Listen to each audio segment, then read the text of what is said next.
Bien, problema 52.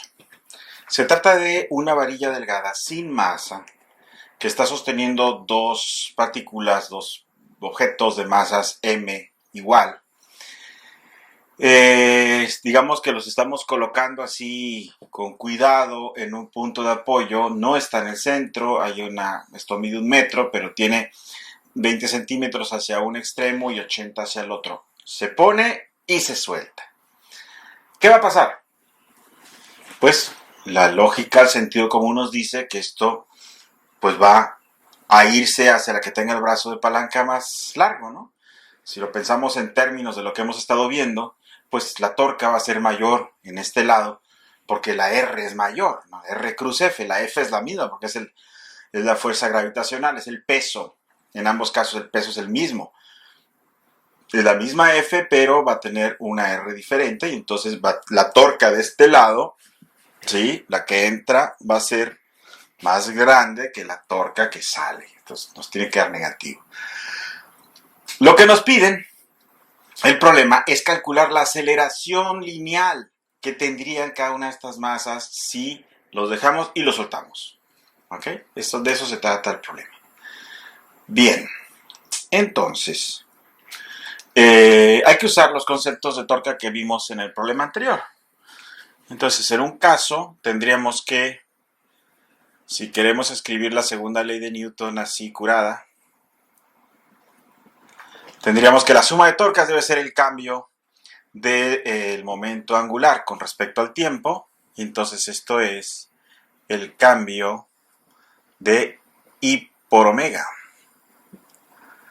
Y entonces es el primero por la derivada del segundo más el segundo por el primero. Y como no cambia ni la longitud ni el valor de las masas, no hay un cambio en el momento angular. Por lo tanto, esto es I por alfa, ¿verdad? Esto es vector, vector, vector. Bien, eso es por un lado. Por otro lado, también lo que sabemos es que lo que nos están pidiendo es la A, y la A no es otra cosa más que R cruz alfa. ¿Sí? Como son perpendiculares o van a ser perpendiculares, pues esto es nada más R por alfa, ¿no? Esto es lo que me están pidiendo. Tengo que calcular la alfa, multiplicarla por las R's y vámonos. Es un solo sistema, la alfa va a ser la misma. ¿Okay? Todo el sistema va a girar, es un solo giro, entonces la alfa es la misma. Lo que no es lo mismo son las A's, porque dependen de cada R. Entonces la suma de torcas sería la torca que hace la partícula 1, que es R cruz F.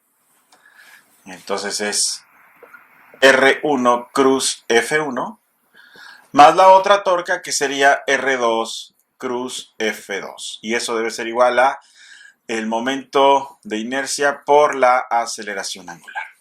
Vale. Entonces, en el primer caso, R cruz F1 sería L cruz el peso, ¿no? Hay que recordar que las fuerzas que están metidas aquí son este peso y este peso, ¿vale?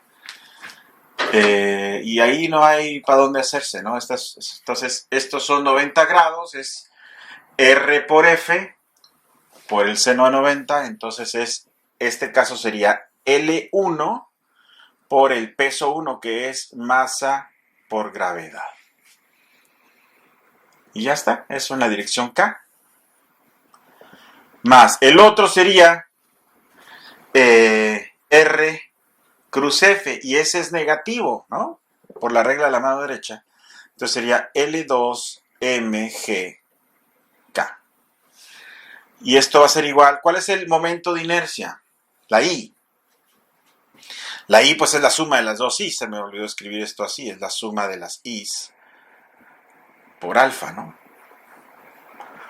Entonces las dos I's que tenemos es M1 por R1 cuadrada, que sería la L1. Más, bueno, el M1 es el misma M, más el otro momento de inercia o inercia rotacional, que es M por L2 cuadrada. Entonces, todo eso multiplica a la señorita alfa. Entonces ya nada más de entrada vemos que alfa solo tiene componentes en K y sabemos que si la torca está en este eje, la alfa está en este eje también, ¿sí? Entonces podemos dejarla acá al final o ya de plano guardarla ahí, porque no, la verdad es que si ya tomamos en cuenta que R cruz alfa siempre va a ser algo perpendicular, entonces podemos volver esta ecuación vectorial, convertirla en una ecuación algebraica normal y ya está, ¿verdad? Bien, entonces esto es lo que hay que hacer. Vamos a hacer alfa, entonces sería igual a el cociente de L1mg menos L2mg dividido entre m por L1 cuadrada más m L2 cuadrada.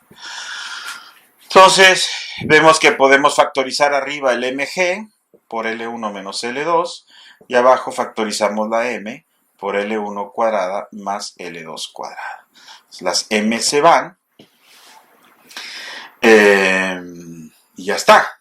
Entonces, si de una vez hacemos lo otro, sería alfa, aquí salen las dos a's, ¿no? O sea, ya con esta información tendríamos que la A1 sería R por alfa, sería L1 por alfa. O sea, G por L1 menos L2 entre L1 cuadrada más L2 cuadrada. ¿Ok? Esto sería la 1. Y la 2, pues sería lo mismo. A2 sería G por L2 por L1 menos L2 entre L1 cuadrada más L2 cuadrada. ¿Sí? Y entonces, si metemos bien los valores,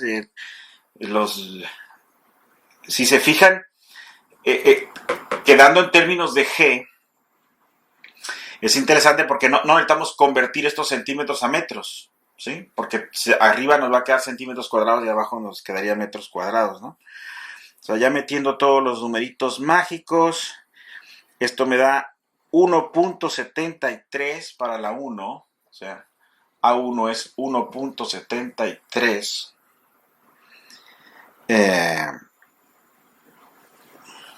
metros sobre segundo al cuadrado. Claro,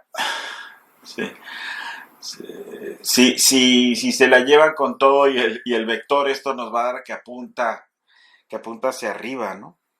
Y la otra me va a dar que apunta hacia abajo. Una me va a dar eso y la otra me va a dar negativo, ¿no? O sea, es decir, la 1 va para arriba y la 2 va para abajo, ¿no? Como es la...